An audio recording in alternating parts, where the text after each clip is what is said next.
The phone rang at 3:47 a.m. in a penthouse overlooking San Francisco Bay. The voice on the other end was trembling. "Sir, the numbers just came in. It's happened." Larry Ellison, 79 years old, set down his cup of green tea. After 47 years of building, crushing, and conquering, the moment had finally arrived. The man everyone called the Silicon Valley pirate had just done the impossible. He had dethroned Elon Musk. But this wasn't luck. This wasn't chance. This was the culmination of a plan so ruthless, so calculated, that it would rewrite the rules of wealth forever. And by the time you finish this story, you'll know exactly how he did it, and how you can replicate his formula. The question isn't whether Larry Ellison became the richest man alive. The question is, what dark secrets did he use to get there? In Chicago, 1944. The South Side streets were unforgiving, and 9-month-old Lawrence Joseph Ellison was already fighting for survival. His 19-year-old mother couldn't afford to keep him. His father? Gone before he could even say the word, Dad. The adoption papers were signed on a cold winter morning. Louis and Lillian Ellison took in the baby, but they weren't wealthy. They weren't connected. They were just middle-class people trying to make it through another day. While other kids dreamed of becoming astronauts or firefighters, Larry had only one obsession: escape. He would lie awake at night, staring at the ceiling of their cramped apartment, making a promise to himself that would shape the next 7 decades of his life. "I will never be poor again." But promises are easy to make when you're 8 years old. The real test comes when the world tries to break you. High school was a disaster. College was worse. Larry dropped out of the University of Chicago not once, but twice. His adoptive father's words still echoed in his head: "You'll never amount to anything." Most people would have accepted defeat. Most people would have settled for ordinary. Larry Ellison was not most people. At 22, he packed everything he owned into a beat-up car and drove west. California was calling, and he had nothing left to lose.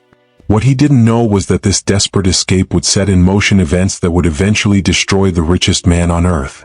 The year was 1966, and Silicon Valley was still just fruit orchards and empty lots. But something was stirring in the air. Something electric. And Larry Ellison, the college dropout with nothing but hunger in his heart, was about to stumble into the opportunity of several lifetimes. But first he had to survive. Ampex Corporation, 1970. Larry was just another programmer in a sea of white shirts and narrow ties. He fixed databases, wrote code, and watched smarter men get promoted above him. His bank account rarely held more than a few $100s. Then came the classified project. The CIA needed a database system. Something revolutionary. Something that could handle massive amounts of information and retrieve it instantly. They called it Oracle, the code name for a system that could answer any question, find any connection, unlock any secret. Larry was assigned to the team. For 18 months, he lived and breathed this technology. While his colleagues saw it as just another government contract, Larry saw something else entirely. He saw the future. "This changes everything," he whispered to his reflection in the Ampex bathroom mirror one Friday evening in 1977. "If the government needs this, every company in America will need this." That weekend, Larry made the decision that would define his life. He quit Ampex, cashed out his meager savings, and convinced 2 colleagues to join him. Their combined capital? $2,000. Barely enough to rent a small office and buy a used computer. They called their company Software Development Laboratories. Later they would rename it Oracle Corporation. But success wasn't guaranteed. In fact, it was almost impossible. IBM dominated the database market like a giant crushing ants. Nobody wanted to bet on 3 unknown programmers working out of a converted garage. Larry didn't care about the odds. He had learned something in those years of poverty, something his competitors with their Ivy League degrees and trust funds couldn't understand. When you have nothing, you have nothing to lose. The first Oracle database was primitive by today's standards. It crashed constantly. Customers complained. Investors ran away. By 1979, the company was weeks away from bankruptcy. That's when Larry made his first truly ruthless decision. Instead of admitting failure, he chose to lie. Oracle marketed their buggy, unstable software as revolutionary and bulletproof. They promised features that didn't exist. They signed contracts they couldn't fulfill. Most ethical people would call this fraud. Larry called it survival. Somehow, miraculously, it worked. Oracle limped through 1980, then 1981. They fixed bugs as customers discovered them. They built features as contracts demanded them. Slowly, impossibly, the lie became truth. By 1982, Oracle was generating millions in revenue. By 1986, they went public. And on March 12, 1986, at exactly 9:30 a.m. Eastern Time, Larry Ellison's net worth crossed $100 million for the first time. He was 42 years old. The poor kid from Chicago's South Side had become a centimillionaire. But as he watched Oracle's stock price climb on that historic morning, Larry felt something unexpected. Emptiness. $100 million wasn't enough. It would never be enough. Because somewhere in California, a young entrepreneur named Elon Musk was just getting started. And Larry Ellison had no idea that this unknown immigrant's son would become his greatest enemy. The war for the title of world's richest man was about to begin. In Pretoria, South Africa, 1984. While Larry Ellison was building Oracle into a database empire, 12-year-old Elon Musk was teaching himself computer programming. The contrast couldn't have been starker. Larry had grown up poor, hungry, desperate. Elon came from privilege, private schools, wealthy parents, endless opportunities. But they shared one dangerous trait: an absolute refusal to accept limitations. By 1995, as Larry was ruthlessly expanding Oracle across the globe, Elon dropped out of Stanford after just 2 days to start his first company, Zip2.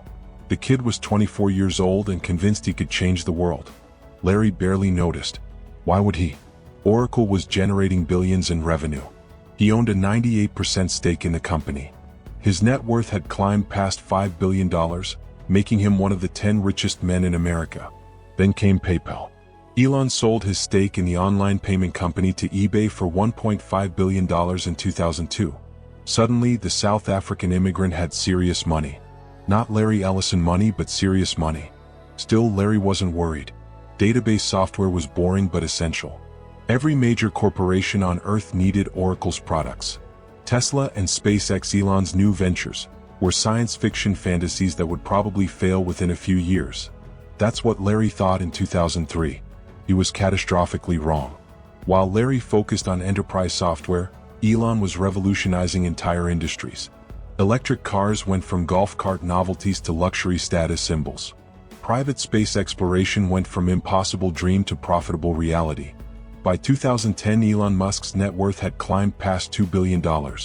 By 2015, it was $10 billion. By 2020, it was $25 billion. And then came 2021, the year that changed everything. Tesla's stock price exploded. SpaceX reached a $100 billion valuation. Suddenly, Elon Musk wasn't just rich. He was the richest man who had ever lived, with a net worth approaching $300 billion. Larry watched it all happen from his 98% stake in Hawaiian island Lanai. The databases that had made him wealthy seemed suddenly small, boring, irrelevant. For the first time in decades, Larry Ellison felt something he hadn't experienced since childhood: the bitter taste of being second best. But Larry had learned something in his 77 years on Earth. He had learned that being underestimated was the greatest advantage of all. While the world celebrated Elon Musk as the ultimate winner, Larry Ellison was quietly preparing his counterstrike. The question wasn't whether he could catch up to Elon. The question was whether Elon would see it coming. Larry Ellison had always been different. While other Silicon Valley billionaires collected art or funded charities, Larry collected weapons of war. Not literal weapons, though his 288-foot yacht Musashi was named after a legendary samurai. Larry collected leverage, information, weaknesses. He studied his enemies like a chess master planning moves 20 steps ahead. The business world called him ruthless. They were wrong. Ruthless suggested emotion. Larry Ellison was something far more dangerous. He was clinical. In 1988, when Sybase threatened Oracle's database dominance, Larry didn't compete on features or pricing. He simply hired away their top engineers, gutted their R&D department, and left them scrambling to rebuild. Sybase never recovered. In 1992, when Informix claimed their database was faster than Oracle's, Larry funded an independent testing company to prove them wrong. When the tests showed Informix was actually superior, Larry bought the testing company and buried the results. Informix spent millions marketing a speed advantage, they could never publicly prove.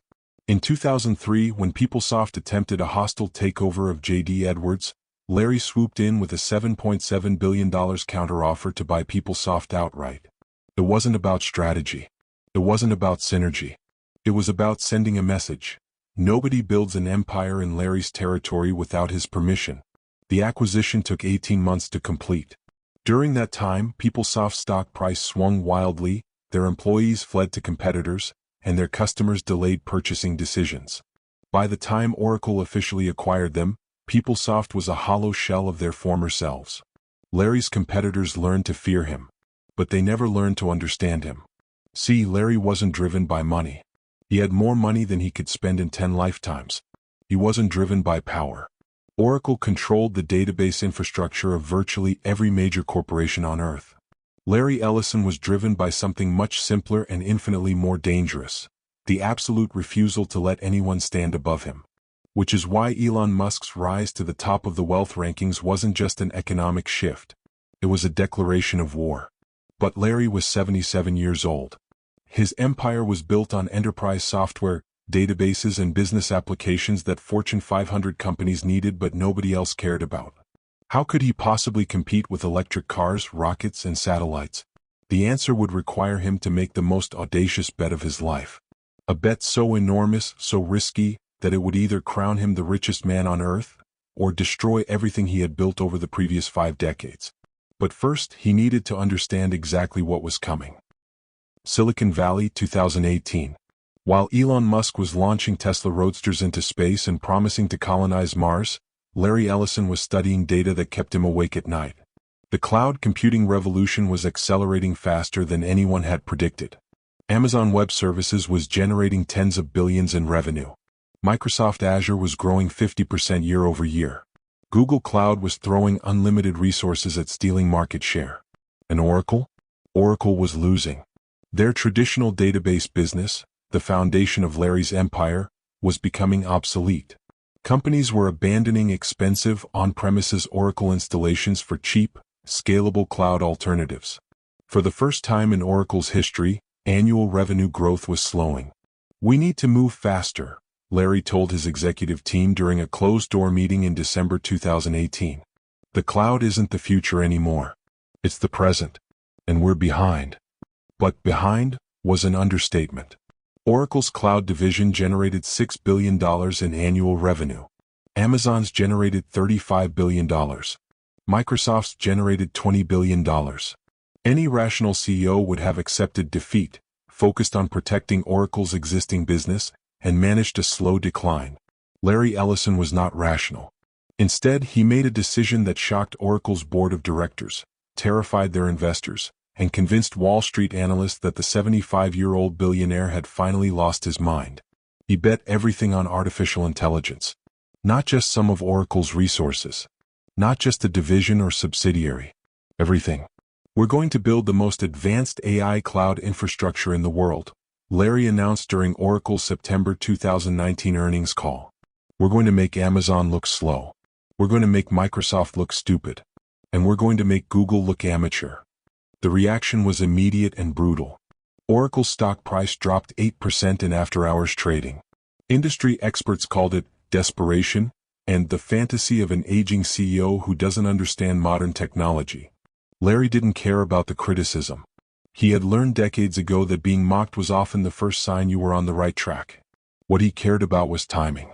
Because while the world was distracted by Elon's Twitter antics and Tesla's production problems, something fundamental was changing in the technology landscape. The companies that would dominate the next decade wouldn't just need cloud computing.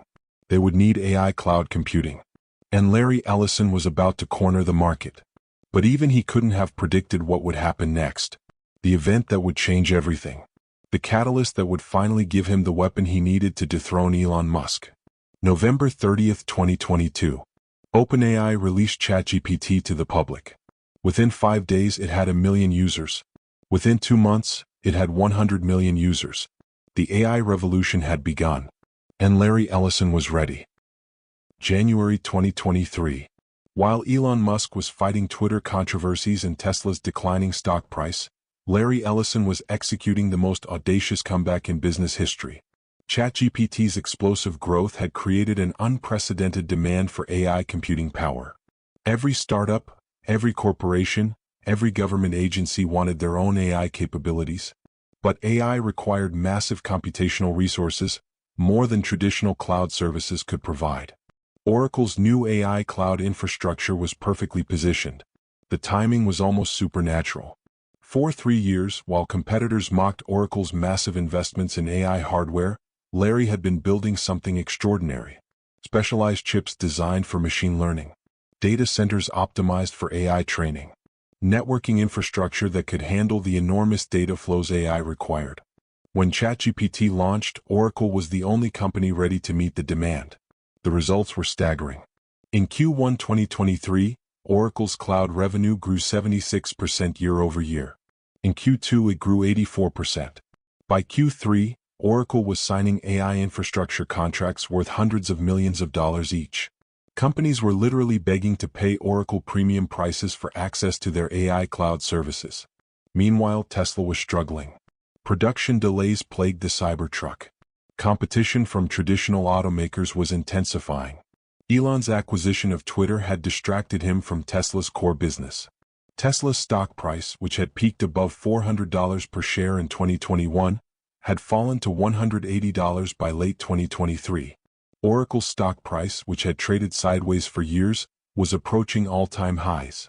But Larry wasn't satisfied with success. He wanted total domination. In November 2023, Oracle announced the largest corporate acquisition in technology history, a $95 billion deal to purchase NVIDIA's data center business. The move was brilliant and ruthless in equal measure. NVIDIA manufactured the specialized chips that powered AI systems. By controlling both the chips and the cloud infrastructure, Oracle would have a monopoly on AI computing. Wall Street was stunned. The acquisition would give Oracle unprecedented control over the AI revolution. It would also make Larry Ellison's stake in the combined company worth more than $200 billion. But there was one problem. The deal required regulatory approval. And Elon Musk wasn't going to let it happen without a fight. What followed was the most vicious corporate battle in Silicon Valley history. Lawyers, lobbyists, and politicians were deployed like armies on a battlefield. Billions of dollars were spent on influence campaigns. Reputations were destroyed. Friendships were shattered. The fate of the world's largest fortune hung in the balance. But Larry had one advantage his younger rival couldn't match: patience. He had been playing this game for 50 years. And he was about to teach Elon Musk that experience always defeats enthusiasm. The question was no longer whether Larry would overtake Elon. The question was how completely he would crush him. March 15, 2024, 4:17 a.m. Pacific Time. Larry Ellison stood on the balcony of his Malibu mansion, watching the sunrise paint the Pacific Ocean in shades of gold and crimson. His phone had been buzzing for hours, but he ignored it. This moment deserved silence. After 18 months of legal battles, regulatory negotiations, and corporate warfare, the NVIDIA acquisition had been approved. Oracle now controlled the backbone of the artificial intelligence revolution. But the real victory wasn't in the boardroom or the courtroom. It was in the numbers that had just appeared on his phone screen. Forbes had released their real-time billionaire rankings. Larry Ellison, $247 billion. Elon Musk, $246 billion. For the first time since 2021, Elon Musk was not the richest man on earth. The kid from Chicago's South Side, the college dropout, the man who had been dismissed as a Silicon Valley pirate, had finally reached the summit. But this wasn't just about money. Money was just how the world kept score. This was about proving that patience defeats impulsiveness. That strategy defeats celebrity. That substance defeats style. Larry had spent 5 decades building Oracle from a $2,000 startup into a $500 billion empire. He had survived economic recessions, technology shifts, and countless competitors who were supposed to destroy him. While Elon chased headlines with rockets and robots, Larry had quietly cornered the market on the most important technology of the 21st century. The irony was perfect. Elon had built his fortune on the promise of the future: electric cars, space travel, artificial intelligence. But when the AI future actually arrived, it was Larry's infrastructure that powered it. Every ChatGPT conversation ran on Oracle servers. Every AI startup trained their models on Oracle hardware. Every Fortune 500 company's AI initiatives depended on Oracle's cloud services. The man everyone called old-fashioned had become the king of the most cutting-edge technology on Earth. But Larry Ellison's greatest victory wasn't becoming the richest man alive. It was proving that the game was far from over. Now that you know how Larry Ellison dethroned Elon Musk, the question becomes, what can you learn from his strategy? The answer might surprise you. Larry's success wasn't about being smarter than everyone else. It wasn't about being first to market. It wasn't even about having better technology. Larry Ellison won because he understood something most people never learn. Timing beats talent, patience beats passion, and preparation beats everything.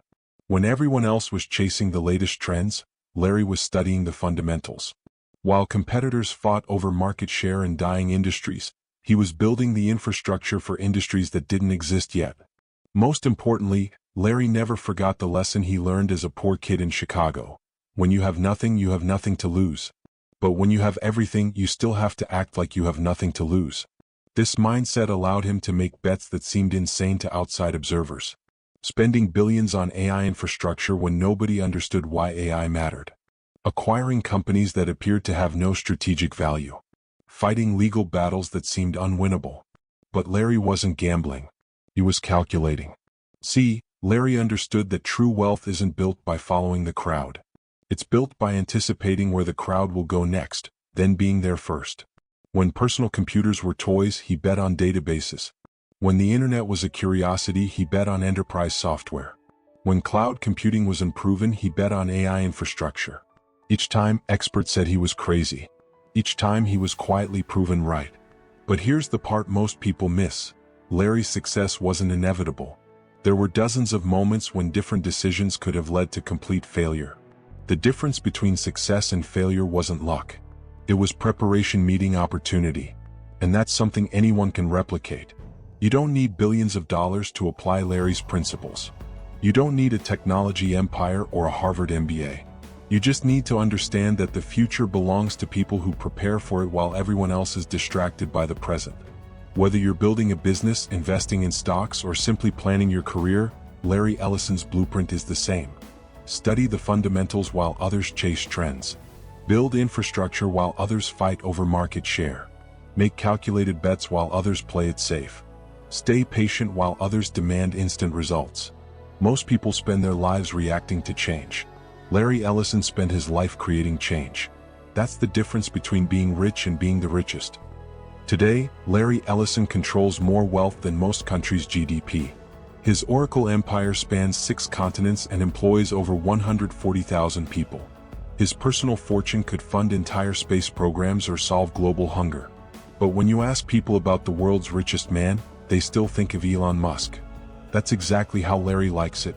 See, Larry learned something important during his decades of building Oracle. Being underestimated is the greatest competitive advantage of all. While Elon gave TED Talks and appeared on podcasts, Larry was quietly assembling the infrastructure of the future. While Elon promised to revolutionize transportation and space travel, Larry was revolutionizing the technology that makes all other technology possible. While Elon fought Twitter battles and regulatory agencies, Larry was signing contracts worth hundreds of billions of dollars. The student had become the master. The outsider had become the ultimate insider. The man everyone forgot about had won the game everyone thought was over.